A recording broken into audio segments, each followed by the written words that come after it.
Hi everybody and welcome to today's Art of Procurement. I'm your host, Philip Heidson. So you've just been appointed to a new CPO position. Your executive leadership team is looking at you to make an immediate impact while setting up procurement as a driver of sustainable long-term value. Your first 100 days, they can make or break your career. But where do you start? Well, today is day 2 of a special 5-part series. It's brought to you in partnership with Efficio, the world's largest procurement consultancy firm. This series provides you with the roadmap that you need to hit the ground running. And in this episode, I spoke with Vikas Tyagi to discuss some of the steps that a CPO can take to create a high-performing procurement operating model, from assessing the suitability of their inherited model to designing a fit-for-purpose organizational design. Vikas is a principal at Efficio. He has more than 15 years of experience in procurement and also leads Efficio's procurement operating model practice. And I started the conversation by asking Vikas, what exactly is a procurement operating model and why should a new CPO consider changing their inherited model? It's interesting because different people have different understanding of what an operating model means. And what we're seeing in the marketplace is that the interplay between strategy, people, process, and enablers, which is what the operating model is, that there's a clear need of having a relook at it now. And the reason primarily is because typically procurement operating models have evolved in response to changing needs or demands, and it's been quite reactive, to be honest. And what that has done is organizations have not really kind of taken a step back and understand what's working, what's not, and what is it that they really need in the future, so that they can either reset their operating models for procurement or design it in a way that works for the future. And given the changes in the technology space, changes in people's aspirations, changes in what is expected of procurement, it's just the right time to look at the wider procurement operating model and then come up with a view on what's going to work for in the future. And essentially, if you think about that, especially for new CPOs or new leadership who are focused on the procurement side, it could be CFOs or CEOs as well. It's a great opportunity to just reset the requirements, the needs, and then work with the teams to deliver the strategy that the business really wants procurement to deliver. Yeah. Now, for a new CPO who's come into the role, who's looking at the existing operating model, what are some of the cues or signs for them to know whether the operating model that they have inherited is actually delivering the best outcomes? Yeah, I mean, a number of factors, to be honest. So the first thing to understand is what does the business really feel about procurement. So obviously, we all try and talk to our teams and understand how they believe they are delivering value, but I think the most important aspect is what is the customer speak, or in terms of when I say customer, it's your internal customer essentially. So you're working with different functions in the business. You're working with the leadership of the business to deliver either cost targets or deliver kind of better services. So the first thing that we recommend is to always just go and talk to the business outside of the procurement team and understand how they perceive the value or the service delivered by the procurement is being seen at. So that's the first thing. But equally, I think not to say that the perspective from the team is not required. I think the second aspect is just to take a step back, look at all the building blocks of procurement, which will include all aspects of, as I was saying earlier, strategy, the people aspect, the process, and the enablers. Looking at those and coming up with a little bit of an assessment on which are the gap areas, where do we excel, because it's also equally important to identify your plus points and your strong points. So that's kind of a good starter to test the fitness of purpose, and to not only just deliver the ask, but to think that are we set up to deliver more than the ask in future, and what's going to be required in the future. And I'm assuming as part of that, when you're starting to do that kind of gap analysis, what's really important is understanding the true needs of the business. You know, what does a business need from procurement? And perhaps there is an opportunity as well to really sell the value proposition of procurement to the leadership outside of procurement, because they may not have had exposure to what that could look like. Yes, exactly. And you're absolutely right. I mean, just understanding what the outside world, and when I say outside world, it's the people outside of the procurement team, really believe procurement is doing for them, or what it should do for them, because there could be disconnects in both aspects, to be honest. So, one, procurement is doing stuff, but it's not visible enough, or it's not communicated well enough. And that creates a little bit of a gap or a disconnect, which needs to be looked at. And secondly, procurement is not aware what some of the requirements are, or sometimes these are hidden requirements or tacit requirements, which are not really out there in the open, and nobody communicates them well enough, but it's just an expectation. Right. So yeah, both sides of the coin need to be looked at in more detail in terms of what the business expects, and what the procurement seems to believe what they are delivering. Yeah. But I think I'll add on to that another point, which is sometimes even the business would not know what they want out of procurement, because different people will have individually or from a team basis or function basis different kinds of requirements. But whether these make sense at the wider strategy level for procurement to do or not do, that needs to be thought about. And that's where I think procurement leadership needs to step in to say, okay, the overall business objective is this. This is how then it aligns to the procurement requirements in the future, not just today, but in the future as well. And then now let's go back and communicate that to all the business functions, that these are the requirements, these are the asks, this is how we will deliver it, and equally do that same with the team within. So I think it's not enough to say that, yeah, let's go and talk to the business and get requirements, or let's talk to the procurement team and understand what they are doing. I think it's also important to look at the wider strategy for the business, look at what competitors and best-in-class procurement departments and teams are doing, and then use that to create the function of the future to say, okay, these are the requirements that we will deliver, which will set up the business for success. And so, as a CPO has decided that we need to take a look at the operating model. Perhaps the operating model isn't delivering the best outcomes or aligning procurement with the needs of the business. What are some of the key elements that the CPO should consider when they're actually looking at designing a new operating model? Yeah, no, that's a good question. So traditionally, and I alluded to that briefly earlier, traditionally the focus areas for procurement have been, from an operating model perspective, everybody seems to think it's about team and organization, but that's only part of the puzzle, because there are a lot of other aspects in the wider kind of operation setup that need to be looked at and understood from a dimensions of an operating model perspective. So if we try and break that down a little bit in a few blocks, then the key dimensions will be around strategy and mandate. So what strategy exists at the organizational level that needs to be then delivered by different departments, and then what is procurement's role in that? The mandate, so equally important. So you might have a great strategy that then kind of creates another subset of a strategy for procurement team and function to deliver. But does the procurement team or function have the mandate to deliver that? Are they kind of given the right responsibilities? Are they empowered well enough to be able to deliver that strategy? That's very important as well. And because I've seen that in a number of organizations where a certain strategy is expected to be delivered, but then the procurement organization doesn't feel empowered enough to be able to deliver that, which again is a disconnect. So that's the first and most important thing to start with.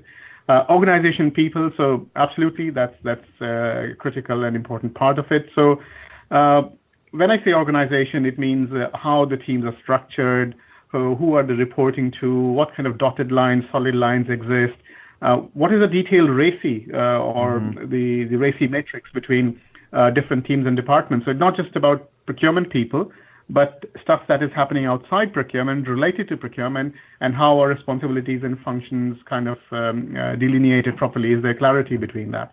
And when we move to the people side of things, it's around the capacity, the capability of the people.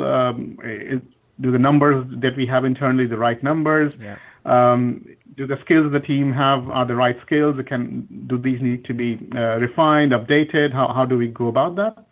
The core capabilities, which are a number of kind of core processes in the organization, which procurement, that is a kind of procurement's core delivery. So, and I'll start with category management. Then there's strategic sourcing, which links to category management. But if we kind of dissect the two, then the actual process of going to the market and engaging and appointing suppliers. And then linked to that towards the back end is the supplier management and contract management side of things. So how do you continuously manage your supply base even after the sourcing process is over to make sure that you are delivering value or the suppliers are delivering value to the organization. So that aspect. And then finally, the key enablers. So everything that's sitting around these three things that we looked at, which then enable the procurement teams to do these things efficiently. So be it technology, be it processes, be it governance and compliance, risk management. So those kinds of aspects need to be looked at as well. So all these together form the building blocks, and that's why we say don't focus on one or the other. Of course, you can prioritize, but you need to look at all of them in entirety to be able to say, yeah, this is where I need these dimensions to be in future, and this is where we need to kind of progress to make an organization for the procurement setup which works. Yeah, so lots of different kind of activities, work streams, everything's kind of all interconnected with each other. So a CPO has their plan now. They've got their target operating model. It's one thing to have that target operating model on paper and another to actually implement it and to, kind of work on the change management associated with it. So what are some of the key things you see that are successful, that procurement organizations who are implementing their new operating models, are able to manage that change, to get everybody on board within the organization to that new model? Yeah, I think the way to look at this will be, I don't think it's a one-step process. It's a continuous process where you will need to continuously engage with the business, with the leadership, to make sure that there is alignment on a strategy. And if things are changing, then how that needs to be reflected in the operational aspects for procurement. So it's the clarity on strategy and mandate and making sure it's aligned to the overall corporate objectives. So checking that on a regular basis is a key measure of how you're doing against the change. The core capabilities that I mentioned earlier and looking at those in terms of how do we deliver those is also quite important to make sure the operating model is delivering. So if you take an example, then it's about, okay, these are my core capabilities, but am I measuring the right kind of success aspects, or am I measuring things that are outside of my control? So looking at that is also, it's also quite important with equal kind of, I'll not say focus, but at least an oversight on what is non-core to me and how is that being delivered, because that also reflects in the performance of the procurement team. Then finally, I think a couple of aspects, to be honest. So if you look at the definition of success, if you can't measure it, then you can't really report it, right? And it's hard to say what's success. So agreement on key metrics and the kind of parameters that procurement is measured on, it has been narrow in the past, in my view. So savings has been very important and continue to be, but equally there are other aspects which I think will become more and more important in future, when saving is not just the only thing that procurement will be expected to deliver.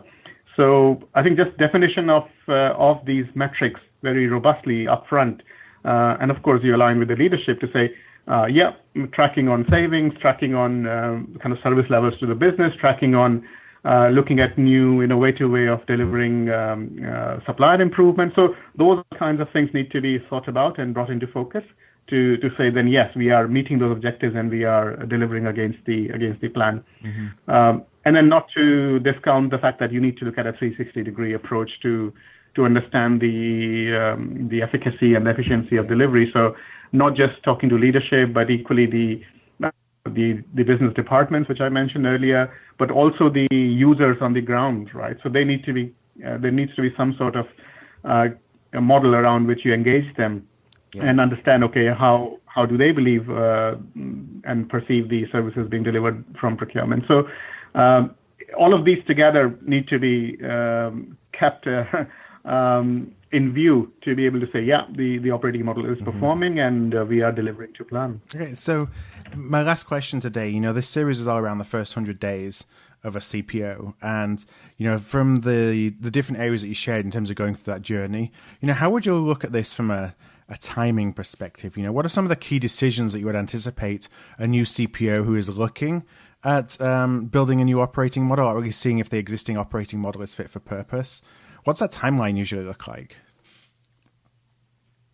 Obviously it depends on how, at what pace there needs to be change and are there other priorities, et cetera, in an organization. But if we look at a standard case on, new CPO needs to look at. So in the first 30 days, for example, I would focus on developing and a little bit of an outside in, because it's still new, still trying to get into terms with the new environment and setup, but at least having an outside in view, high level view of evolution of procurement operations. So where did it start compared to how has it evolved over time?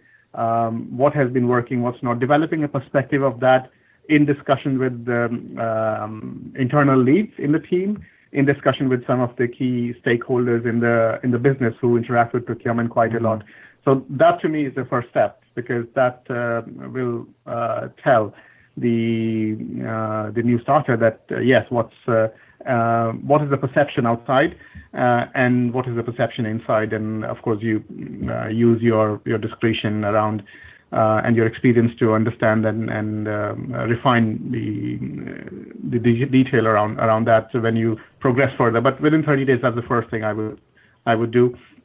And then moving on in about 60 days or 2 months time from start, there should be a good view of the stakeholder map from a procurement operating model perspective. So not just people, but also functions, understanding the interfaces that exist between procurement and other teams, the level of interactions. So there is an interface, but what is the actual level of interaction? Is it good? Is it not so good? And that kind of perspective needs to be developed. So that to me is the key. It will take a little bit of time, not done in the first couple of weeks or first few weeks, but takes a bit longer. So that will be the next step in my view. So you look at what metrics in the past were used to measure performance, how well the organization has been doing in those areas, and have these been enough, right? So have these been the right kind of criteria? So developing a perspective on that would be the next step in my view.